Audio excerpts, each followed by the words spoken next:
नमस्कार। चलिए आज बात करते हैं एक साधक की यात्रा की। हम आधुनिक जीवन की जो उलझनें हैं उनके लिए प्राचीन ज्ञान के खजाने से कुछ मोती निकालेंगे।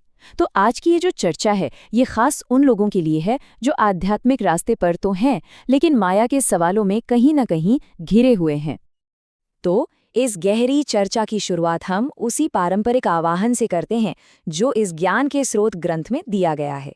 ये सिर्फ एक नमस्कार या अभिवादन नहीं है, बल्कि उस गहरी श्रद्धा की नींव रखता है जो इस साधना के लिए बेहद जरूरी है। तो चलिए सबसे पहले उस जड़ तक चलते हैं, उस मूल समस्या तक जिसने इस पूरी चर्चा को जन्म दिया है। ये एक शिष्य का अपने गुरु से पूछा गया एक बहुत ही गहरा सवाल है। और ये सवाल लगभग हर साधक के मन में कभी न कभी जरूर आता है।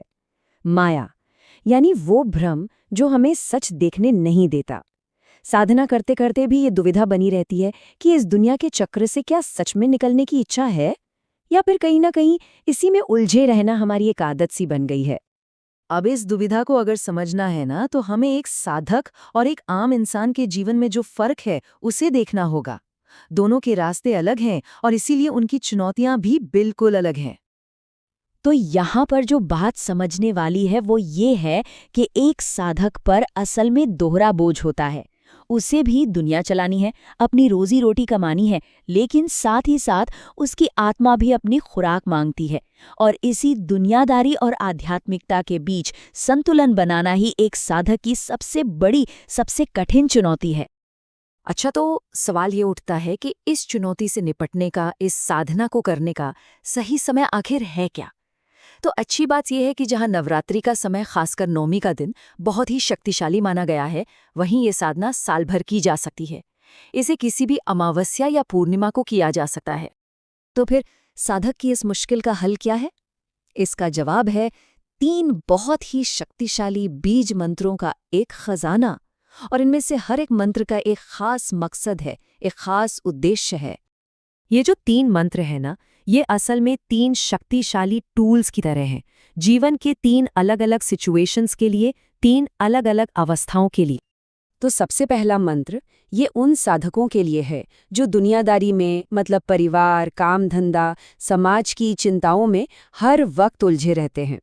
ये मंत्र जीवन में खुशी और संतोष लाने के लिए है, ताकि मन शांत हो सके और साधना में ठीक से लग सके। अब आता है दूसरा मंत्र। ये उन साधकों के लिए है जो एक कदम आगे बढ़ चुके हैं, जिनका लक्ष्य सिर्फ स्वर्ग पाना नहीं है, वो तो इस पूरी सृष्टि के पार जाकर शिव शक्ति की लीला को अपनी आंखों से देखना चाहते हैं। ये मंत्र उन्हें उस ऊंची अवस्था की ओर ले जाता है। और फिर तीसरा और आखिरी मंत्र, ये है मोक्ष के लिए। मोक्ष मतलब वो आखिरी मंजिल, वो अवस्था जहां साधक खुद महादेव के साथ बैठकर इस पूरे ब्रह्मांड की लीला को देखता है। ये परम लक्ष्य को पाने का मंत्र है।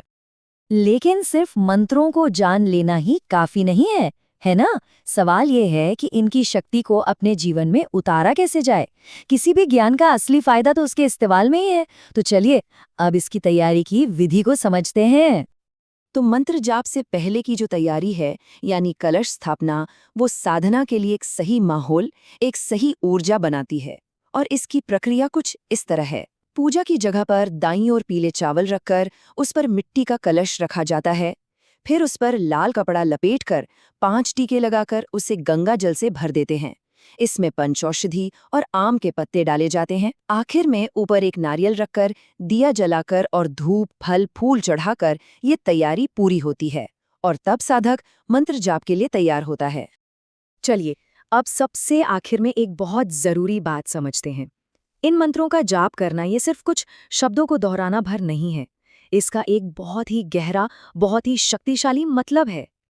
मतलब सीधा साधा हिसाब ये है कि ये बीज मंत्र, ये ब्रह्मांड की ऊर्जा से सीधे जुड़ने का एक तरीका है।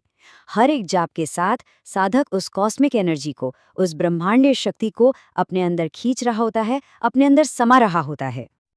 तो अंत में ये सवाल सोचने वाला है कि इस ज्ञान को जानने के बाद एक साधक उस ब्रह्मांडीय ऊर्जा को अपने भीतर उतारने के लिए और अपनी आध्यात्मिक यात्रा को एक बिल्कुल नई दिशा देने के लिए खुद को कैसे तैयार कर सकता है। ये एक विचारणीय प्रश्न है। आदेश।